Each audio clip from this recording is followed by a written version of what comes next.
plot is to prevent, say, an uprising that can lead to revolution. And then in a fraction of time, the whole system collapses. It must be a fragile system if it can be by just a few days. Yes, it is indeed.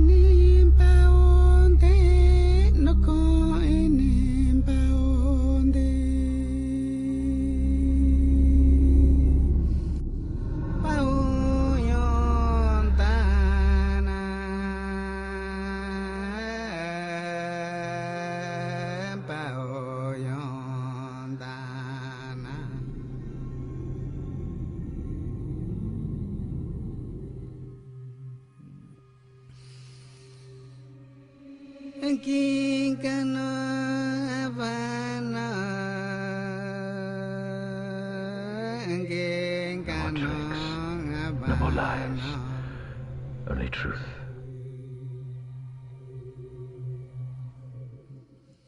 Basically, it's a high-efficiency filter and heat exchange system. Perspiration passes through the first layer and is gathered in the second, where salt is separated.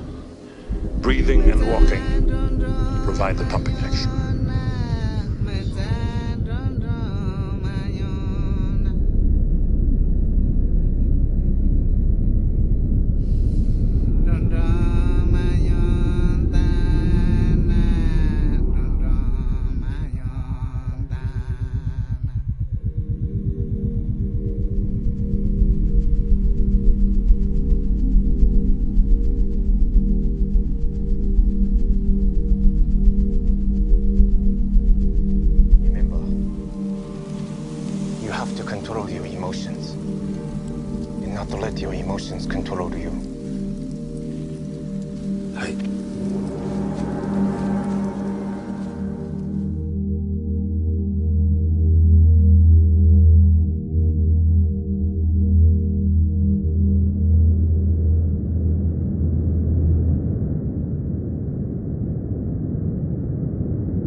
Starts, it'll spread to all the turbinium in the planet. Mars will go into global meltdown. That's why the aliens never turned it on.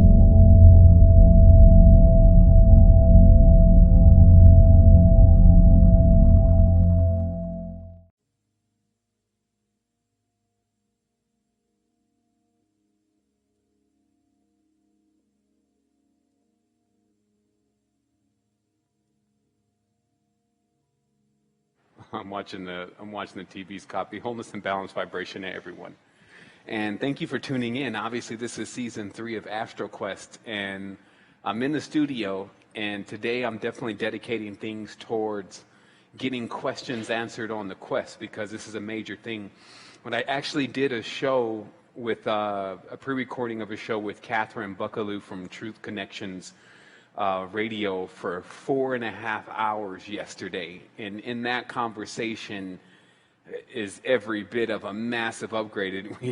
I even because personally I'm looking at this stuff too, and I'm judging the quality of it, and I'm seeing how we can improve it, and it is even has more information than the previous Astro Quest. And I also said personally that that's probably the longest running recording that I've seen that has such consistency to it, because it's 4 hours of just a massive put together of all the micro macro introspection that we've been doing. I will let everyone know today I'm a little under the weather. This is my second time being sick in 5 years, and it is self-inflicted. I actually the season's been changing here. I guess there's some massive lineup going on. Sometimes I'm so busy, I obviously feel it in my innerverse, but I don't have time externally to see exactly what is going on. And so I went through a massive upgrade this week, and I remained balanced as much as possible. There wasn't really any what people call negative energy going on, but I definitely felt some transformations within my body. And I actually just busted a small blood vessel in my head, which is nothing major. I've actually done it at least 4 or 5 times when I was younger or at certain times in my life. So But because of that, you know, my demeanor is going to be somewhat, I don't know. I did it yesterday. This has been going on since Monday, so I did the 4 hours yesterday, and again, it was a great transmission. And I guess because of that, though, I did exert a great deal of energy. So I'm in here and I'm getting comfortable. And the reason is because what's most important, you know, just as I was talking to Kathy yesterday about, you know, when you get on this camera and and even radio is a lot easier because you don't have to actually show yourself. And she said, yeah, you know, I wouldn't want to do radio, or video that much because, you know, you got to get yourself together and then you got to get out there and you got to present yourself. And obviously a lot of people in this line, they don't care about that. And that's great. They like, just come as you are. You're going to come in your underwear if you want. You can just show up and give us the message. So that's always great. I feel great that we have people around us like that. But also the entire goal here in one sector is to get this stuff to the point where the production in it is to the quality of what can go into normal media, and an individual won't even be able to tell the difference from that moment when they start watching.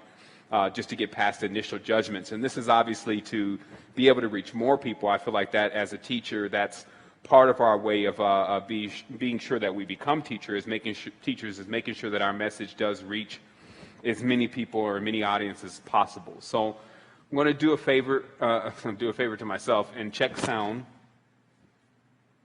just to make sure that everything is being recorded. Also, if someone can let me know in the chat box if you can hear me loud and clear, that always does help because, excellent, Crystal, I do appreciate that. She's always crystal clear. So how do I want to begin this? Obviously, I'm going to do some calls, and people are even calling in now, and I'm definitely going to be looking up how we can get just a basic PBS system or a PBX system to route these phone calls and have a little whole thing going on and in a queue so that people, you know, won't get this just one at a time call. But I still can only take calls one at a time, and I do see the lines lighting up.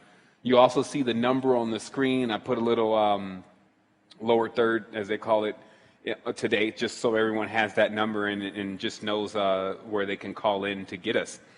I did want to start off with a few things, actually, before we get into questions, even though this conversation is primarily questions, because by Monday, Tuesday, whenever that releases, Jason's doing the editing now, and whenever that recorded releases, wow, like that is, that recording right there to me is that's it. That's for right now. I can't say it's going to be the best because we work to become better at what we do. And I guess that's the first part of the disclaimer. I do want to let everyone know the information that is being presented is to the best of our ability. It's what we've learned all the way up until this point.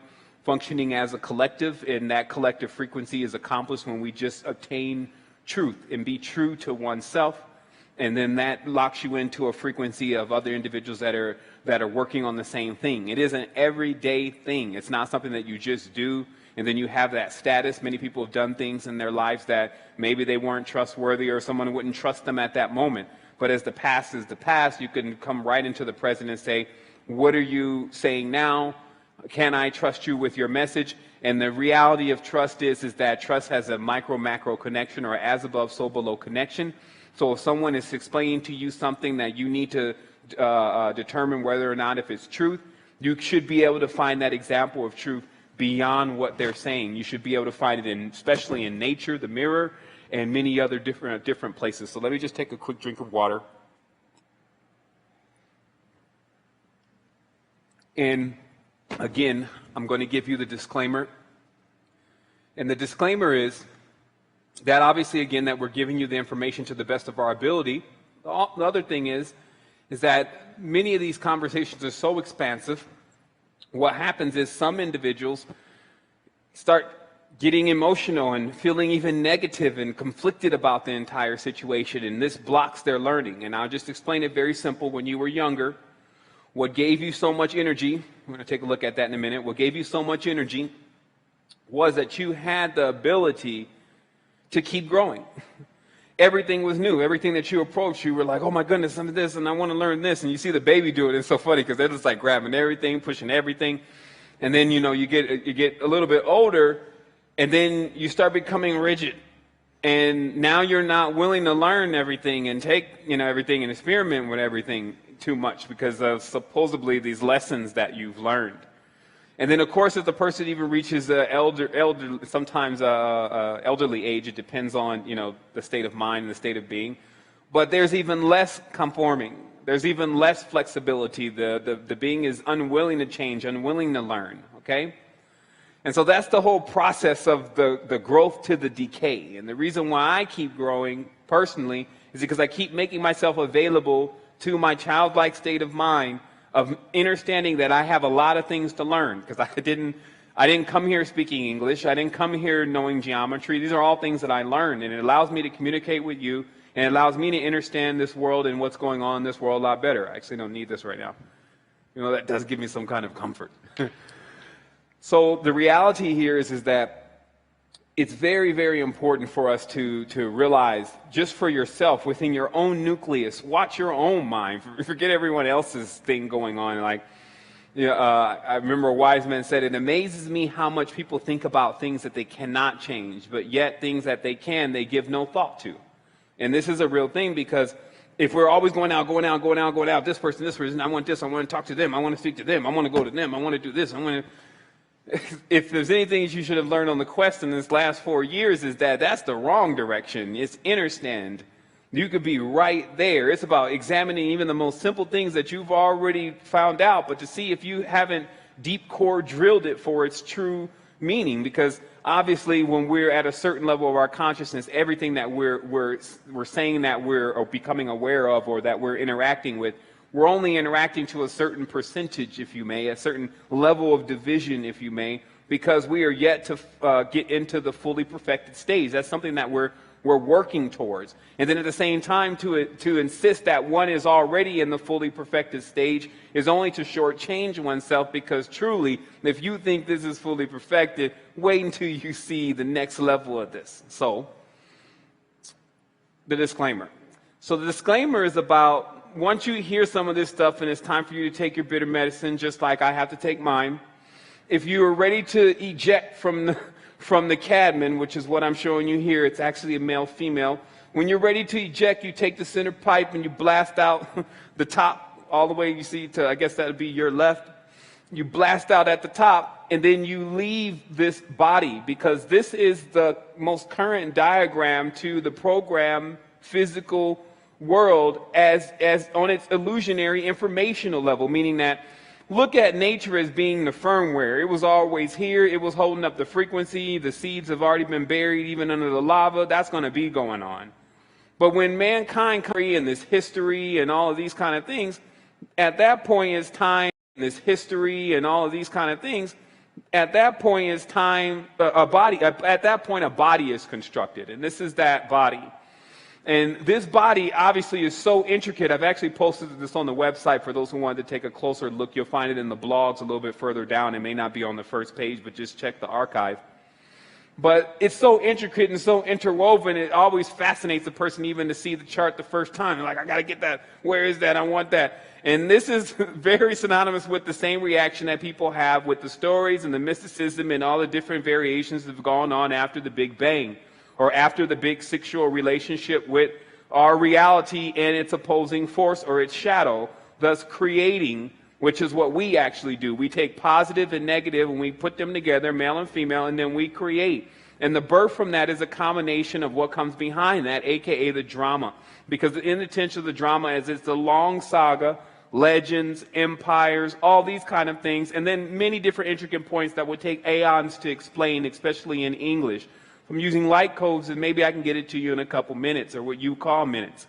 So the reality is that after you've heard something that may not be getting you into the right mood, realize that a big part of our message also contains the keys to unlocking the body to get you to the point to where all of this stuff just passes right through you. This information is for a certain kind of individual that needs to handle all the whats, whens, whys, wheres, and hows, the wonderland, basically, of the wilderness of the mind, meaning that they need to get all the questions answered, because the mind, who is actually connected to the mind is connected to the hive. The hive mind is asking these questions because it doesn't know these questions. Someone adjacent to you is in their mind. Why am I here? What is this about? This is crazy. I'm tired. And they're sending that into a hive. And this hive works on cymatics. It works on the cymatics of our phi base geometry of our body, 2 arms, 2 legs, and a head, etc. in most cases. But just even the bone structure and the organs and all these things in our bodies place us into a specific group of, and that's why we call ourselves human beings. That's called a hive. So all the collective mind states, thoughts, histories, biorhythms, records, all deeds, all these different things are all in one organic thing that they like to call the astral, what do they call the astral records, okay? And so it's important to realize also that's how reincarnation works, is that the data of you is already in that database. So when you leave this shell, when you're floating around, you're still in touch with the data. The data is still there. And then incarnation process takes again as you go in through the light, and then bam, you're back here again. So what I wanted to say then in the disclaimer is that just remember that you are not the body, meaning that this was designed as a quest here for this particular reality. It is a template, a blueprint. There are many more of these in these kind of realities. And then even the more fascinating thing is that there's dimensions that do not function on these kind of things at all. They are boundless. I mean, there's no bindings, no actual geometry, because there's nothing to measure. So just realize that. So if it gets too deep and too crazy for you, pull the ejector. So in saying that, I guess it's about time for us to get ready to take off. Let me take another drink here.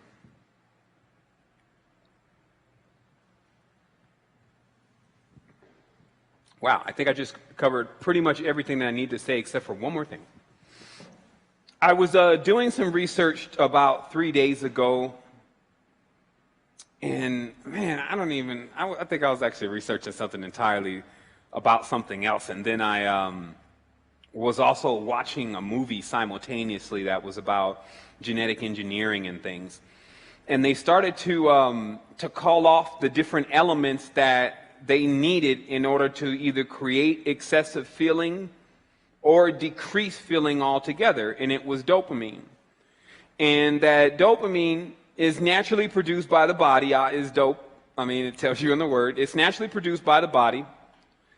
And I went to Wikipedia really fast, and I just went right in to look at the molecular structure of this element and to understand a little bit more about it. And I realized that right away, and you can read the Wikipedia article yourself, that dopamine is actually connected to melanin, that there's a symbiotic relationship between the two, which will probably explain why many melanin-dominant individuals have an inclination towards stimulants.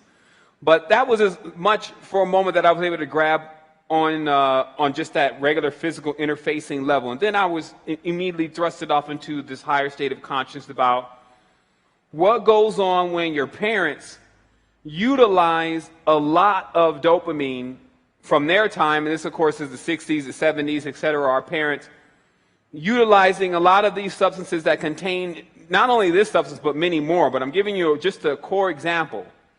Because what happens is that obviously from your mother and your father, you are the upgraded version, but you are still them and more.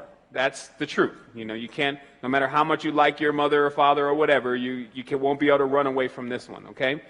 So if the mother and father have been utilizing these kind of substances, what they're really doing when they need to go and get it is they're sending these messages into the future saying, I need more dopamine. I need more dopamine. So then what happens is when the child comes out, the child actually is producing more dopamine.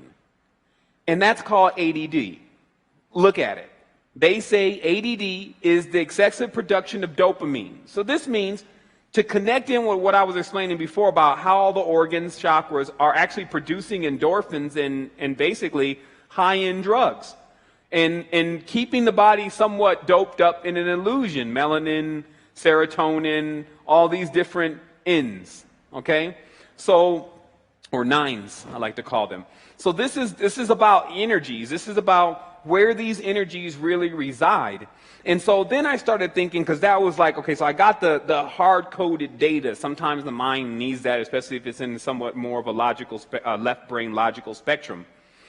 And then as you begin to make your glide over to the spiritual side of yourself, you start thinking, man, this is, especially as for a person like me, because I do give a spiritual message, and I feel that it's very potent and pertinent to the world. And so I said, man, you know, this means that I even have to push even stronger now if I'm willing to stay here with our children and be the last one that closes the door for this aeon and segment of people who are here, to get ready to bring so much of a hybridized message to the one that is being introduced now as the current spiritual template, meaning religion.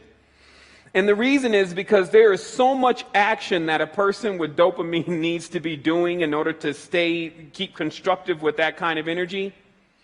It is opposed to the bowing down and the sitting around of all of the ancient, or so-called ancient, because they don't seem so ancient to me, religions of these days. Is bowing down, everyone's tired, the being is giving no energy, appears as sucking the energy. And then the person is always asking and begging. No one's in a point of being able to offer something massive and major, except for the people who are in charge of the whole thing. So you see, those whole kind of dynamics don't work for ADD. And since we have millions of kids now, millions that are like this, and adults too, I've seen some, I'm ready to go in full-fledged with a design of a brand new way of looking at our mental, spiritual, and physical dynamic that will make the levels of dopamine coming into the system all over the world now, especially with, I mean, this is, the world's issue is drugs or dragons. DRG is a dragon. Drugs are dragons. So trying to ride the dragons of energy, people are falling off. They can't tame these dragons. So what happens is that we have to put people in a more upgraded perspective so that they realize that they can produce, when they come into the full stage of their alchemical transmutation and marriage, can produce a substance that can't be found anywhere externally and suffices to do everything internally, aka the panuncia. So that will give you just a little bit of what kind of was discussed on that 4-hour conversation that I had with Catherine. And in addition to that, obviously, we'll have some questions here. So much of some new stuff will start coming out, like how I discovered the timelines of this planetary system within other beings that reside here and now are based on the dates, I mean, the times of other planetary systems, which is information that is readily available to you, that you can actually go and see how long is a year. Like, for instance, I believe on Venus, it's what is it? It's 243 Earth days a year, but there was an anomaly here. Let me see. Okay, that's it. Each day on Venus takes 243 Earth days. You just got to think about that. Like, one of their days, is 243 of our days. Then you start calculating, and then my wife asked me the other day, she said, how long do you think some of these entities live? And I said, I kind of drew a blank for a minute, but then was brought back to this for the simple calculations just to get an idea, because it is one big clock. So if I would probably times the number by 72, because that's the average rate of life. And that is also a very entwined number with the whole time system of the Jehovian Saturnalian fields. So I would say that you would take, let's say with Venus, 243 times, you would take 243 times 72, and then maybe you would get the time span of Venusian spirit. Now, the reason why I say a spirit, because I'm starting to realize this whole process of different life forms or different changes in your being is because of still being separate from the soul. meaning soul, meaning one, no such thing as souls, but that spirits who are basically still graduated forms, because they've gone through a couple universities or universes, are still divided from the soul, trying to either find their way back or actually even most cases still finding their way back, even though they may think they're going in the wrong direction. It's a very strange thing when you get into these fields and you start seeing, again, the progress of a spirit on its way back to being a soul. And the state of mind and the state of consciousness one needs to be in to really do that. Like, some people are already limited to something they can accomplish here on Earth. Like, 20 years on Earth, if I wanted to go to Tibet, I'm sure I'd be enlightened. I guess your mind is telling you that. And here's the thing about the mind, and this is why in this dimension they love to make everyone think that the mind is more superior, because it is far inferior. And let me show you why. With the mind, you can think about going somewhere. I'm going to go to the store. Do I got enough money? What am I going to go buy? Let me get a list together. You know, the person's going to go through all of that, right? So here's the thing, though. The mind will never be able to tell if the person got a pop tire, if the person there was 5 red lights, there was an ambulance. There's going to be tons of things that the mind cannot even think about, because unless the experience begins, none of those things a person becomes aware of. Showing that let me say this right, because I'm being distracted a little bit over here by the phone calls, but let me just also take a look here and make sure everything's going on wrong. Going on right. Nothing's going on wrong. Okay, great. So that's what we're talking about, is that the reason why action is so powerful is because you get a chance to really see the steps that are entwined in the action, okay? And the dimension then, this particular plane, goes into this whole mind thing. They get everyone into the mind. We're going to give them these titles. We're going to give them this knowledge and about this, chemistries and all these different things. But it doesn't matter, because the compartmentalization is they will never try to do this at their home. They'll only try to do it in the compartment or department that they're in. And the reason why is because they'll be so inundated with tasks and duties, because there's always tasks and duties within those jobs. Like, they be working on stuff, they bring it home. They start working on it then. Much of the research is the collective idea about what would be best for the company. Like, I think we should work on this drug that heals the heart. And that'll be probably best for our pharmaceutical company. But it's going to have to be FDA, who DA, this DA approved. And so thus we're going to have to use these kind of substances, And on top of that, we need to obtain a patent. So we're going to need to mix a couple substances that are really experimental just to get our patent. And then here's the other side of the selfishness and stinginess with this patent situation.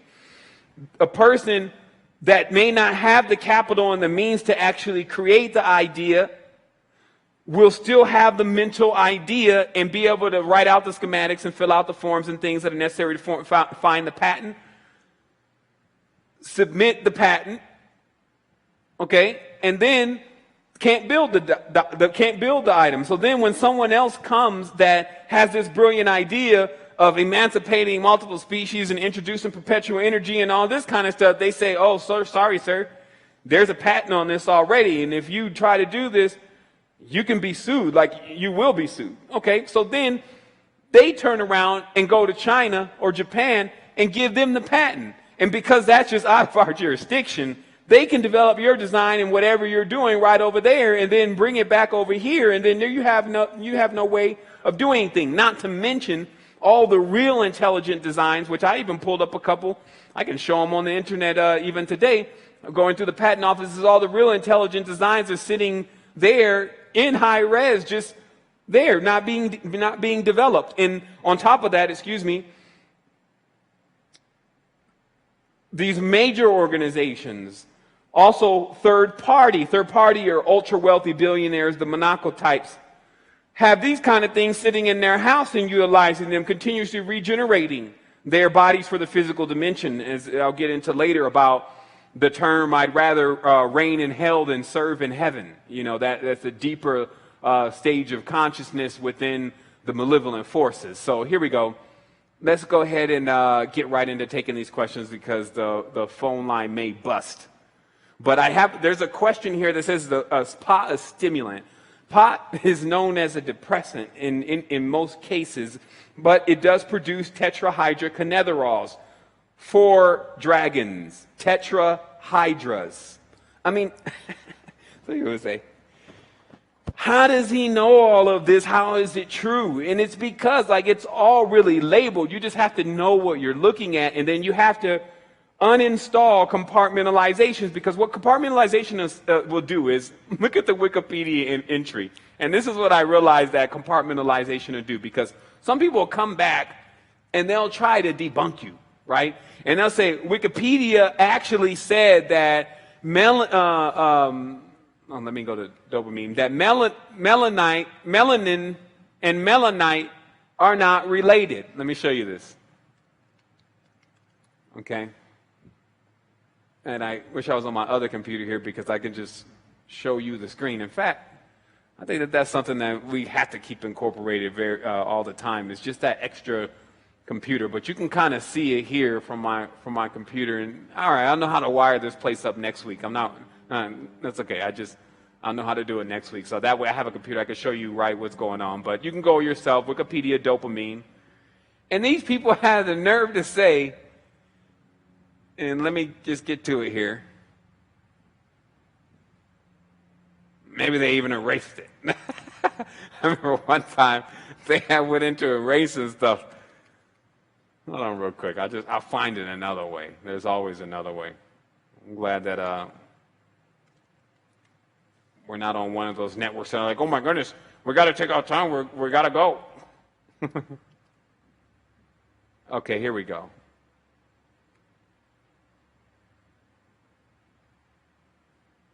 Okay, so this dopamine basically is key in producing melanin. Okay, so they're basically married to each other. And there's another dopamine called melanin dopamine. And this is actually an article may even be increased because it looks quite longer than it was even when I looked in here. But the reality is that it was hilarious, the compartmentalization within this article when they attempted to say that this melanin and melanite doesn't have anything to do with melanin. Everything has to do with itself, meaning that everything is everything. So even the statement itself right off the bat is false. But this is how you know when falsehood is being introduced, because division is always introduced. So this is the thing. Like, it was a deeper level. And you can go through this article yourself. It's quite long, but it shows just how so many of these substances that our body is producing are so intertwined with one another that it's all a chemical war. If it wants you to be happy, you can put it in the food, you be happy. If it wants to be smart but still not cracking through, put it in the food, smart, not cracking through. And only the beings that have already tapped into their inner selves have seen the reflection of perfection, like the core, like not who you are on the outside after thousands of years of being weathered, of going through fire, but the core of who you are. And then that's going to actually get you to the, like I said, the perfect reflection. Okay, and then we'll call that today for this show, the perfect reflection. Okay, and what that's about is that's about the knowledge that once you see the perfected molecule, perfected DNA, etc., that the way that our body works, and this is connected into the 100 monkey syndrome and all this kind of stuff, is it will mirror it. Because once it sees perfection again, it will just go for that. Because that's how we work. It's like if someone sees something better, even in this world, they have a tendency to go for that, right? Especially if they know they have a chance. So in the Innerverse, it's the same thing. Once we see the perfected DNA, we drop the DNA and go into a whole nother DNA string. That's the ability of being a human versus in the old reptilian state of mind, holding up the first strain of DNA, which is the foundation of the Saturnalian black pillar, rather reign in hell than serve in heaven kind of thing going on, all right?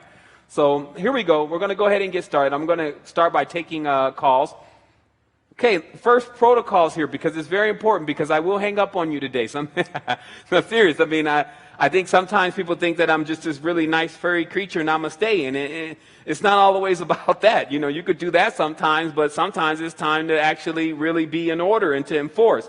So today, I really don't want to hear any comments, because I want to get through a lot of questions. So if you're calling in, you're saying, oh, this, and oh, and my thing, and what I've done and all that, it's not the time for that, so I'm going to promptly dismiss you. I may just even hang up, because, you know, in all reality, I don't have the time for it today.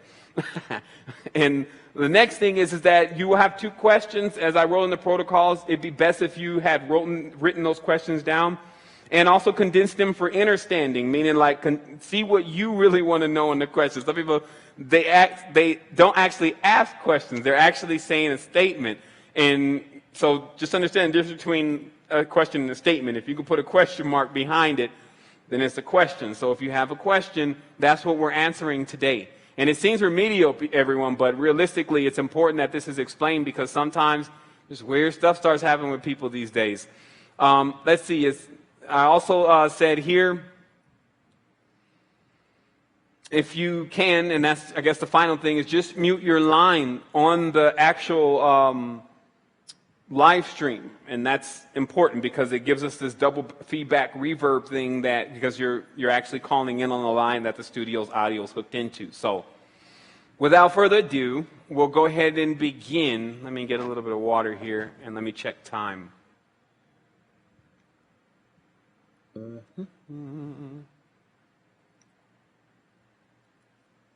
All right. All right, so we're 37 minutes in. We're going to go ahead and take a break at the top of the hour. Okay, let's go with area code 401. And I'm going to have to test sound real quick, everyone, so just give me a moment. And also I'm going to need this now. All right, Wholeness area code 401. You're on Astro Quest Season 3. Hi, how are you, Sevan? Oh, I'm doing pretty good. Thank you for asking. Excellent. My question to you is, like, sometimes the world seems so fake to me, because everything I think, speak, and dream pops up into my reality. Like, I can literally track it. And it's good, because I get to live like a nostalgic life, but I go through these upgrading scenarios where I learn, and then I boost up to a higher frequency. I'm sorry, I'm out of breath. So what I'm noticing is that I've gotten to a new level, but everything seems to disappear from my memory. Like, all my twos are gone, my intuition, my sense of feeling objects and people. And I kind of dedicate myself to my yoga practices, my meditation, my churning. And I've done my due diligence in terms of changing my diet. But it's like some people come into my life, and I have no control over them coming into my orbit. But I notice that before they come and after they come, they seem to leave some residue with me. And I don't know how to shift this. I've done cleansing. I've done a couple of things, but I don't really know what it is. I know that life is a projection of me as well, so I try to work on the things that come through, but I kind of don't want to spend my whole life having to, you know, search for a way out to some extent.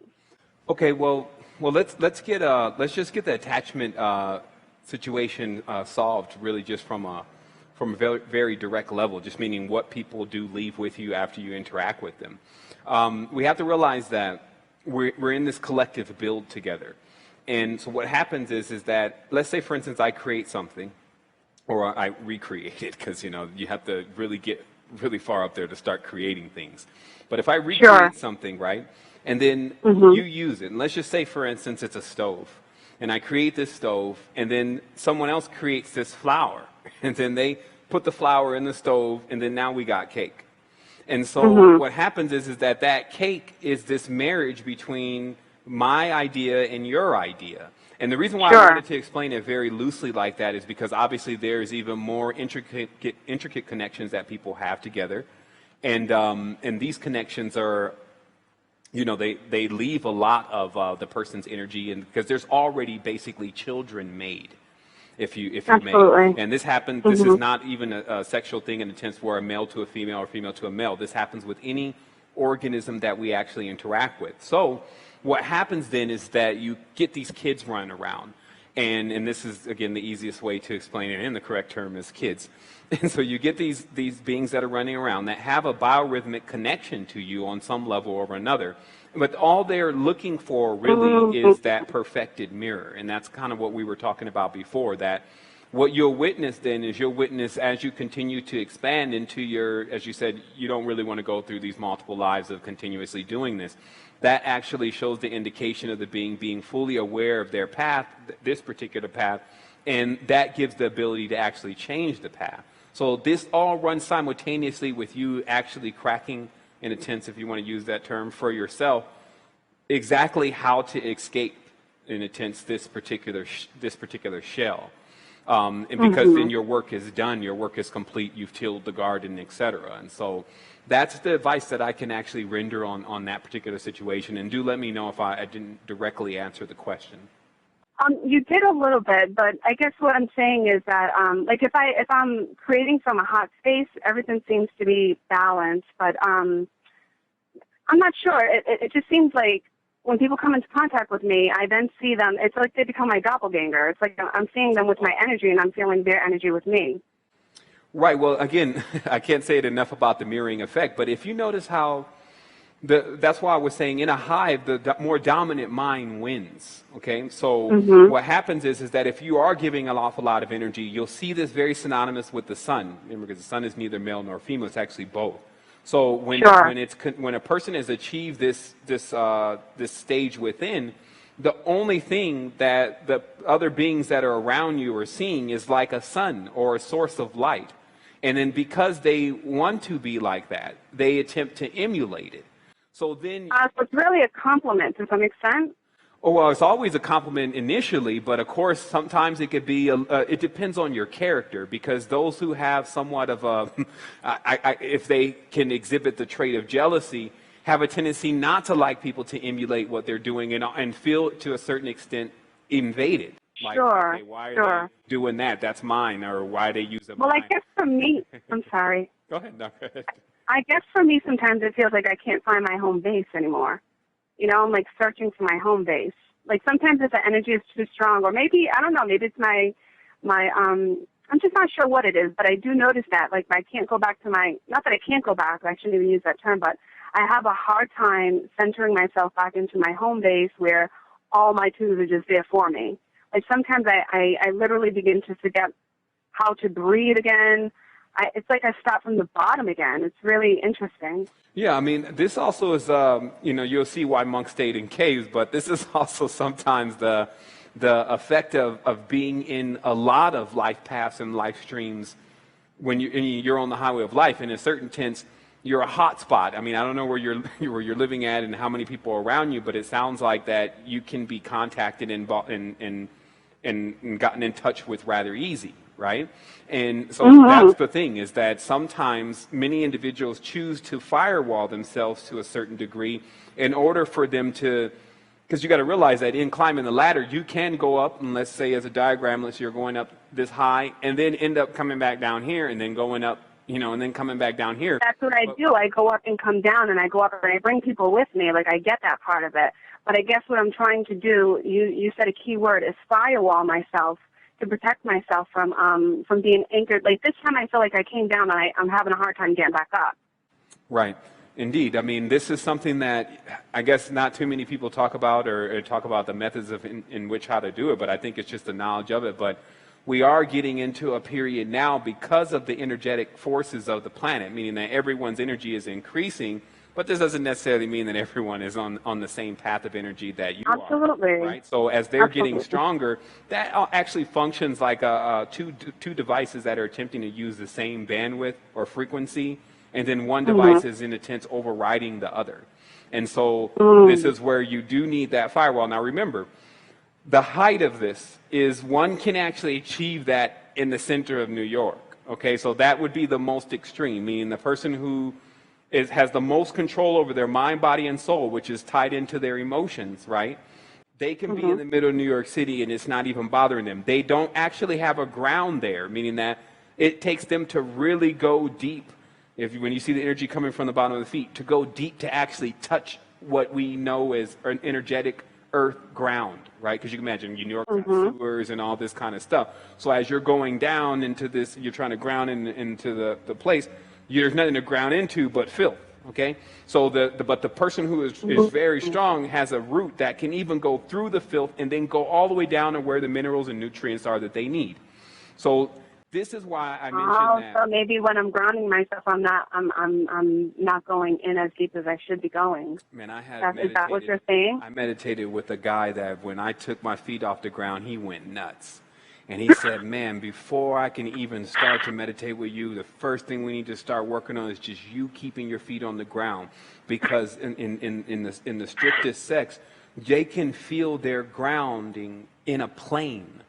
That's how, that's amazing. It's a tentacle. It's like a tentacle, and it just buries itself in it. Because what it's doing is it's getting to the nutrients that's needed. Because what is the effect? Like, look exactly what you're saying. The effect then of this situation is that you feel like you actually don't have enough energy to keep climbing the ladder, so you come back down and start all over. Absolutely. I literally feel attacked. Sometimes I can't even feel my head because it feels like, I'm vibrating at a high frequency. I can feel the energy going through my spine, and my head becomes so sensitive. And I feel attacked because it's like, I feel like they literally have access to me without even being here. Exactly. Does that make sense? Yeah, I mean, that makes perfect sense because, again, as the body becomes more sensitive, that's what they call. That's exactly what I'm saying, Sevan. It's like I'm becoming too sensitive. Right, but this is again like I was explaining with the ground. So then let's just see the whole metaphor because I feel like we're answering a question that a lot of people really need to know the answers to. Okay. Now, what I was explaining before is on this show that's about to come out, is that many of what we would really know as masters, not self-proclaimed masters and teachers, when they met you, the first thing they would do is gauge your situation and then gauge if they had enough gong to assist you with the situation. And what gong is literally, we can use that, that's the term for that energy that's getting either pulled or replenished, okay? They didn't play in the sense of if they knew they didn't have enough gong to assist you, they wouldn't even talk to you. Because they know that with every action, there's a reaction. Okay? So now, when you interact with someone, especially when you're already trying to get yourself back together, per se, the last thing you want to do when you run into another person is say, hey, look, can you help me, blah, blah, and then you think, well, I got enough, I got still more than them, they can come and stay with me. You're basically, you didn't gauge your gong right, because after all, you need to get to a stage where you can generate this almost unlimited, and we're both still working to get there, right? So this is the thing, is that it's the weights and measures that are being used. And we talked about this before about the ill distribution of the goods that are committed to your charge. And not to make that sound complex, but it's basically with your current, your currency, your energy, your seeds, your ideas. Where you're planting them is what you're going to be eating later on, literally. When you get to the stage of 8, you will actually have to eat that. So if you planted it in grounds and in fertilization, because that's where the grounding was in, is in those individuals in particular. If you planted it on that soil, then you're going to eat the food back from that. And this is what's actually going on the spiritual level. So I'm sure that that's so interesting because my guides have been telling me to reserve my energy only for those who match my energy. Don't go out giving your energy to people who are just on a different level than you. Just hold that space and build yourself up. And when people are in alignment, if it needs to be shared, then you share it. Right. I guess what I'm doing is planting the seed in the wrong gardens. For sure. And then especially, when you're still tapping into the perpetual energy yourself, because here's the thing, because a lot of this ties into healing. And again, like I've been really in counsel with some massive stages of intellect. So they just give it to you how it is. You just feel like you got to go home and start over after. But the reality is that there's a difference between giving someone the tools to help themselves versus helping them. Okay? And let me explain this, because if someone is sick and you have this, electricity, that's the first level of the powers, is you have this light electricity and sensation coming from the hands. Put your hands on the individual and the individual recovers because you just transferred gong to them. Now, this is what happens. Their actual ailment is directly tied into their karma. It just is, whether you can see that far or not.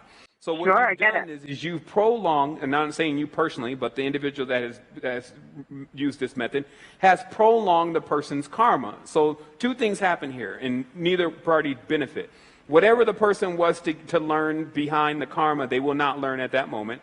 And then the gong that you have transferred to cure the karma actually puts you into this contract to a certain degree, like a certain spiritual contract that has to run its course.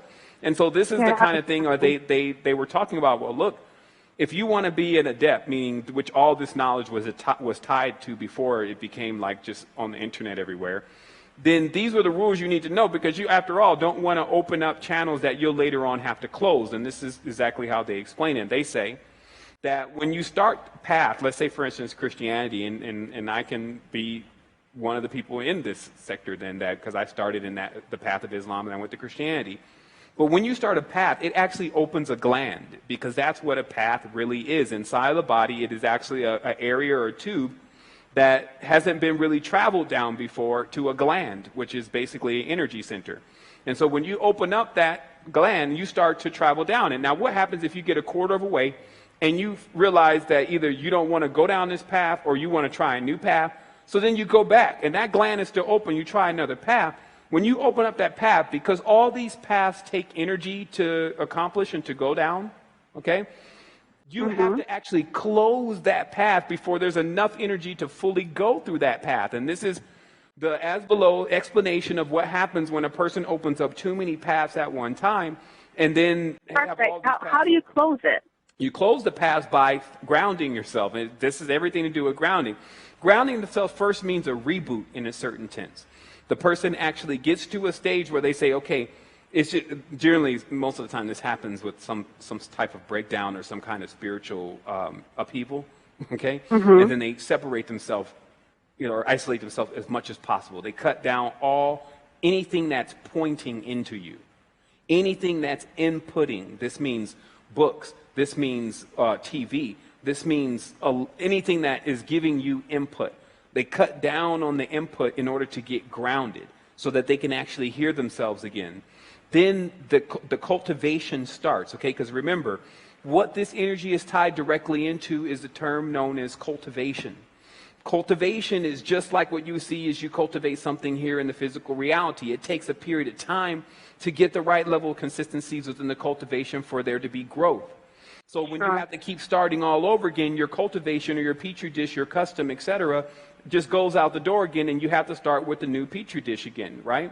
So the cultivation is again the key to increasing your level of mineralization within your body. And this cultivation is first activated when some stage of solace is going on, and where you can actually center yourself and figure out what you really should be doing and what you really are tied into, right? Because all the chatter is gone. And then that's when you embark, and just like everyone else from the beginning of that stage again, you're fine with this rebirth.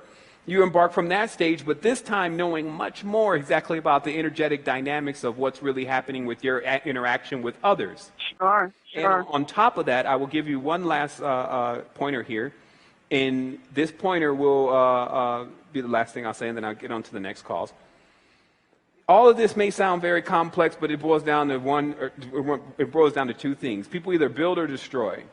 So when you come across a destroyer, especially if you don't have the gong to assist them, then you tell them two words. If you have to say anything and they're pressuring you, you're lost. Serious. You're lost. You're lost. Because what happens is that, like, some people think that that's rude, but serious, if you're talking to someone and they're going into deep levels of division with you and they're trying to go back at it and they want you to keep saying something, just watch what happens when you say you're lost. Because then don't say anything else. Well, then you take back your power in doing that. Say that again? You take back your power in doing that. Well, There's no more of that experience. There don't have to be a bridge. Exactly. Well, the valve is closed. Like, because what happens is that we leave all these valves open. And this is also, it gets into something else. And like I said, I have a problem with taking a little time on these questions when they're this powerful and introspective, because what I already cracked into also is the major chakra that never develops in the children in the Western Hemisphere, because that's basically what you're dealing with, children. If you go overseas into the East and you see men, the entire geometry and the structure is totally different, especially deep levels of spiritual men. You take a man from the West Coast and then put him next to a deep meditative man from the East Coast, they don't actually even look the same. The amount of energy radiating Yeah, off of one is totally different, right? So we're talking about the children in the West Coast, okay? And so what happens is that the child has not developed a throat chakra, right? The most of the people in the United States, probably about 90% of them, have an underdeveloped throat chakra. And this, included me. Like, I'm still fixing my throat chakra. This is helping doing these shows for the last 4 years. But what the defunct throat chakra is connected to is demos, or democracy. Because the democracy is set up that even if you know what you need to say, if it's not really correct to say it, democracy wins, you don't say it. So this leads to a lifetime, or years and years and years of basically putting the gloves on and tissue all over the hands every time we have to deal with someone. So this creates a blocked throat chakra, because what happens is, first of all, time is wasted, because if you tell someone something directly, especially the first time they do it, like when a person first slips out of line, you have to be tightened down throat chakra, full open throat chakra is going to tell you right then, hey, that you can't do that. That's not something that I even agreed to. Hey, there's billions of people here in this world. You can go be with all of them. There's even more websites. You can go hang out on all of those. But for me personally, in my space and my frequency, for what I'm working on, I can't even get into it. Absolutely. That's what I'm learning right now too, is cutting towards. I mean, you're so accurate right now. It's so divine. I love it. And I'm grateful to have this opportunity to actually talk to you. Well, by any chance, do you do one-on-one coaching sessions? Not right now, only because that would end up tying me up even more crazier. I try to get, this is really what I'm going to work with more, is just getting probably another day out of the week that's just designated towards questions, and also putting a specific area in the site where people can ask those questions, because it's only going to help everyone else. And then what I'm going to do is I'm going to install a system that's very similar to Reddit. And then it actually rates, because we want to get, this is open source spirituality, so we want other people to get involved too. And a lot of people have a great deal of insight, especially once they get some of these catalysts and sparks of knowledge to connect with what they already know. So what we're going to have is a system that bumps up those answers that are more like what a person, basically it's voted up, so it's going to be the best answer for the question. And I think that that's ingenious in itself, because we have this situation right now with just a person come in there and they may be high and drunk. Like, people like to just get drunk and high and listen to this kind of stuff sometimes. Sometimes they actually just need to get in that mood to listen to it, right? So then they go into the blog. Well, that's their powerful extension, yeah. Right, and then, exactly. And then they go into the blog, though, and then they type in something crazy, and that becomes, but you may be over there serious trying to figure out how to, and his answer is bumping down, they call that trolls, but his answer is bumping down the real answer to the source. So that's how we can fix that. So, yeah. Perfect. Well, my name is Raina Sevan, and I totally appreciate your time. Okay, Raina, thank you for calling in, and it's been awesome. Okay. Indeed. You take care. Okay, Wholeness. All right, so we're going to catch this call from 646, who's actually was calling in before we even started. I'm trying to get on this line. Let me move my mouse here real quick and check time. Okay, so we're going to take this call, and then we're going to go to a break. But obviously, very good question. I really do appreciate her calling in and getting that clarity, because, as I said, there's a lot of stuff that I've just come into, and it's every time, because we were saying this, I guess, maybe 4 years ago, we were just saying it in another kind of way. And I just really want to tell people this. It's also about, because when you understand this entire cycle of Ouroboros, right, the beginning married to the end, and them both not agreeing, positive and negative, you realize that your success is imminent. You'll succeed. Like, no, I can't hold you back. Somebody else can't hold you back. It's just not even possible, okay? But there is a question. How long is it going to take? How long is it going to take for you to succeed? Because, see, that's the questions that I'm asking myself. I'm saying, looks like you're onto something. Yeah, probably 10 years, you may be able to even disappear, walk through walls and stuff. But is it going to really take you 10 years? Like, can you cut down the time? Because that's where the next stage of the consciousness has to leap to. It doesn't just stand still like, okay, well, shoot, as long as I keep eating these goji berries and stay away from the meat and keep breathing and do these cleanses, I'll be straight, right? I don't know, because eventually all that probably would get very boring. And then you were going to need to do something else. And so that's the big part of action. Because, like, right now, I want to launch this project. I was thinking about it yesterday. There's these devices. They pull rainwater or humidity out of the air into the device and then distills it, right, to get rid of all the bacteria, and then sends it through a mineralization filter and then pushes the water back out, right? And this device is 50K.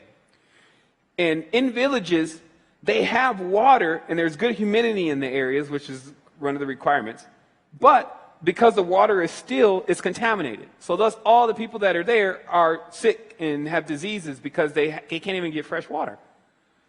So you launch a campaign, you buy 4 of these machines, you start dropping them in Costa Rica, Africa, and different places where people, they're so far out of this back and forth going on with the elvins and the angels, because that's the other thing I was talking about in the 4-hour recording, that there's a war going on here, back and forth, between the dark angels, or dark elves, and the light elves. And that actual war is hidden within the symbol of the 7-pointed star. Because if you notice, when you draw out the Crowleyan star from what it really is in the book that he explains it, it's an upside-down 7-pointed star. And then you see the other opposing force, who's mayors, still bringing all the food and all the cargo and everything to everyone on Earth, still trying to hold up and fight the battle against the Dark Elves. And so then, right in that microcosm alone, you have this war locked in with 2 different diametrically opposed state of consciousness. Obviously, one in promotion of death and the discovery of what happens beyond that by any means, and one who is pro-life and the sustaining of life, and not so much as the focus on death and immortality. You see what I mean? So this is, what we have going on, but you see that everyone functions as a mother and a father to something. Because a lot of times you may be back there like, well, I don't have no kids. All of these are your kids. We talked about this before, like all these children out here, that's one. So it's just all about what you're tapped into and what you can really feel. And then the second thing is you have the ideas. You have all of the developments. All these other things that are not complete also become your children to rear up properly, even from stages of their deformity. So I don't think at all that very advanced human beings have an inkling of fear against any of these so-called deformed or out of phi creatures running around the nether worlds. So if anything, it seemed to me that their entire job was to rear those beings up by showing them a greater level of perfection, because there is a hardwired instinct within every single organism. And that hardwired instinct says, if you see something better and it's available to you and you feel like it's available to you, go for it. And so that's the bridge. That feeling like it's available to you is the bridge. If we can become, as teachers, individuals that make people, or not make, the person gets to do it, can get people to feel like this transformation is for them. This transformation is something able to be accomplished. And the reason why they should know anyway, because sometimes in sleep you don't know this, but it's all the formula. And it's also very connected to how a plant grows. Because a plant grows in this dank, stank soil that has all this minerals and bacteria and all kind of different things, because that's what it needs to cultivate. So when we turn back around and we say, well, we're in this matrix, which is synonymous with a womb, why can't we see that the dank and stank would in fact be involved in the part of our emancipation and growth into the next stage of our consciousness as trees? You know what I mean? Rather than seeds. So that's what I'm looking at now. These are the facts that I'm forced to say to myself. Can you not see the forest for the trees? Here we go. 646, you're on Wholeness. Okay, area code 646, you waited so long. I did. I really wanted to get on today. Wholeness, how are you? Wholeness, how you doing? I'm well. I am going to try to, I have 2 questions for you, so I'm going to try to be very specific. I, been following you for a while, so I feel that you'll kind of pick up and know where I am. So first thing is, when I was 16, on the day I found out that I was pregnant, it was, of course I didn't want to get pregnant, whatever, but it was, the happiest day. I say I've never experienced any joy like that. That night, I usually would read through the night, but that night I, hit the bed early. I turned off the light. I got the sense of a snake slithering up onto the top bunk bed. And then I felt the snake slither through my body, starting from the soles of my feet, up my head. I jumped off the bed, right, because I felt the coldness of the snake on my body, felt everything on me. I can even smell it, the mist, everything. I jump off the bed, I'm from New York City, so I grab the bat nearby, and I'm hitting my bed, I turn on the light. I spent about an hour and a half looking for this snake everywhere because I was sure that there was a snake on my bed. I've been meditating for a long time. I was always someone that, I was doing readings when I was like 4 years old. So, I came in and I still was able to retain a lot of my stuff from when I came in, but I can never figure out what that experience was. And when I was reading your book, when you do such a great job at talking about, serpents and all these things, it just kind of like this light came on. It's like, maybe I should, maybe this is the guy that can kind of help me figure out what that experience was. So, obviously, I don't know that you'll know exactly what that was, but maybe have an idea of, I don't get what that would be because I've never had, even in my work, I've never had experience with those type of entities, or I think anyway. Okay, for sure. I can definitely give you some clarity on that. And let me just make sure I keep an eye on this chat box because I don't have another recording running. So if for some reason we cut off, I'm sure someone will say, hey, I can't hear. And by the way, if for some reason you guys can't hear over there, make sure you type it in the chat box. Don't just sit there expecting it to come back on. But let me explain this. Energy moves in waves, and this is why those energies became synonymous with snakes, okay?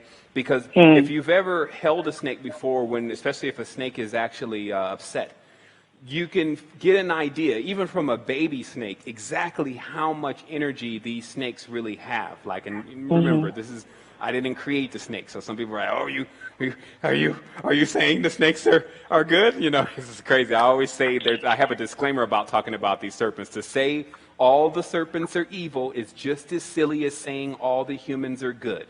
But let's realize exactly what we're dealing with serpentine energies, because they do move in that coil-like motion or that curving type motion, but they move from south to north. Okay, and this is also synonymous with Kundalini, where Kundalini moves up the body. So I can't specifically tell you what the energy was because I just wasn't there. But what I can tell you is what I was already led to as far as information, and I was looking for a point when this information was actually going to come out. And this information is about what we have actually witnessed on our planet from the south to the north, and what that looks like on a spiritual level.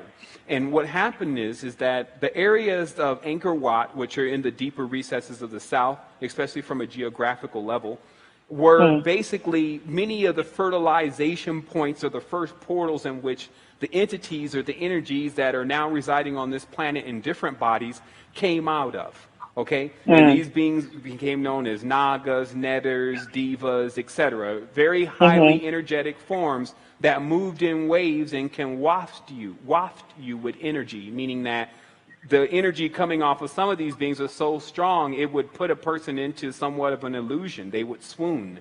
And it was even known in the old days that people that appeared to be in that type of stage, which later on became drugs, was known to be somehow being affected or possessed by one of these energies, okay?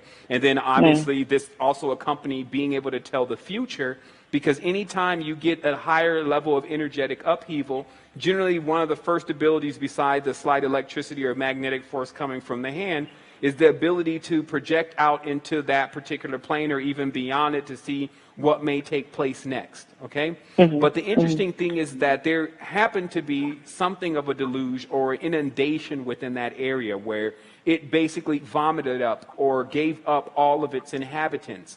So then you saw all the people from the south. Now remember, this is really integral to the Naga. Moving from the south to the north, meaning those same people that are now in Cambodia and in Angkor Wat, etc., now are also the same people that became Native Americans. So they were already there in the north before Columbus got there, right? So here's the mystery. The mystery is that when the snake moves from the bottom, if it can make it to the top, it becomes a bird. Because if you look at any of the real Ouroboros symbols, that the bottom one is a snake, or known as worm, and then the top one is actually some type of winged dragon. Likewise, in genus, because it's also in there, because I have to prove that is true, a snake eventually evolves into a bird. Scales become feathers. And this, you can go to the Wikipedia, BBC, or whatever and find that information out. So this is why it becomes integral for us to see the transformation, but also to understand many of the serpentine energies that are still moving about, especially the southern hemisphere, still causing chaos. Because we're not going to say all of the places in the southern hemisphere are out of control, but you can denote that places that are further lower in the southern hemisphere, like even Africa at this point, have a lot of chaos and turmoil going on. And from those who are down there that have third eyes and spiritual eyes, they say it's because the serpents are overrunning the place.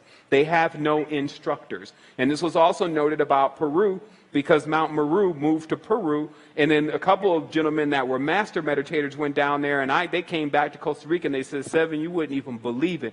There was serpents everywhere. We never experienced anything like that before. So then when you go deeper into the teachings, you find that the earth has these openings, just as sure as we have openings, right? I got my mouth, there's the anus, etc. There's openings. So in the earth's south pole, in its opening, what comes forth from there, the vapor or the air, which is very dank, is actually the energetic force of what we know as the serpent. Now, let me show you how deep this connects. Because as above, so below, even in your body, when your southern pole, which is actually your anus, when what comes out of there, in what form does it look like? It is a tube, and it is dank, okay? So this is why when people when they got to a certain stage of consciousness, they already knew, we got to get to the north, we got to get to the north. So they basically started migrating towards the north because they were trying to reach the crown point, aka the white rabbit, that's what the Germans called it, but they were trying to reach the northernmost point of the planet, because they believed that also too there was an opening. But instead of dealing with the malevolence of the southern hemisphere, they would be dealing with the benevolence. And from from reports that people have brought to me personally, they say in fact that is true. That on the northern part, you get to the next stage of the consciousness, which is more of a larger human being. Now, this is how you'll know that this is true. We don't come from the outside in. We come from the inside out. And you'll see that with how you're born. You come from your inside of your mother out, right? So the first beings that arrived here on this planet, I can't give them the term original beings. This is really going to upset the melanin dominated. But the original beings, there was no quote-unquote original being. We need to kill that whole idea. And the reason is because what we do is we leave from one planet, even if it's Mars, and then we birth from the inside of this planet. We stay inside the planet for a while. This is what you see going on in Ta Mary, which is the Nile Valley right there. There's a womb inside of the earth, okay? And then, so we will remain there from an energetic level until we were birthed from that particular canal, okay? And then where we would be coming from, though, is from another world that we had maxed out until we went into another stage of incubation. Meaning when you get in a world and you learn everything, because remember, this is a university, and remember, learning everything doesn't mean that you're going to get this big giant book and start reading about all the elements in the planet. It means that you master one system. You just become the master, the true master of one thing. All of it will collapse because you'll see everything works the same way. And then what happens then is the implosion, and then you come back out into another sphere that is more graduated. So just understand that it depends on where you are. There's a lot of things that people can bring around. There's a different level to this called consecration. And what consecration is that when someone can consecrate an area that actually becomes a harmonic portal for lower developed entities, okay? And because what this is about is you first get a witness of this in the higher worlds within the ritualistic traditions that go with consecrating things like Buddha statues, which the Catholics stole and later on just acted out a half-hearted tradition of consecrating their churches and temples, okay? So I'm sure if you've been to church before, you've heard, if you've heard of consecration before, this is when someone is specifically elected to come in and to like charge the place. And now if you go to the Eastern tradition, they'll tell you that that the statues that are in those temples have energy fields around them. But if they don't, because it's a vivid thing, it's because it has not been consecrated.